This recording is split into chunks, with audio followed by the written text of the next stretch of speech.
earlier today, you suggested that Palin may have been swayed to join the Trump team because Trump has a, quote, massive amount of assets and resources that he can deploy when it comes time to convince someone.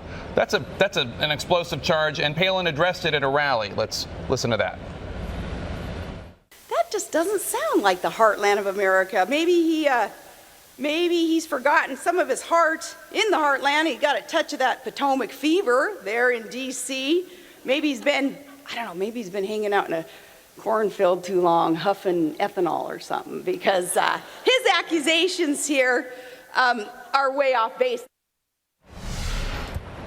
It's an explosive charge. That's an amusing rejoinder by her. But it's an explosive charge. Do you have any evidence of this? Or, well, I mean, just certainly say this. Trump has a lot of supporters. I like Sarah, and I get a kick out of her. I like her style, and you can tell by the way I respond to that. You laugh. How this is. And you so, have not, for the record, been sniffing ethanol.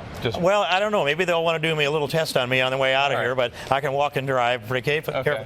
But I just say that it was to a direct question. How do you explain this? Mm-hmm. And I'm speaking in broader terms. There have been a number of endorsements along the way that have come to Donald Trump that one would be a little surprised at, especially if you understand his record, where he's been and where he went and where he shifted to after that. And so I know how persuasive Donald Trump is. And there's a star factor there. There's a resource factor there. And then it's the carrot and the stick.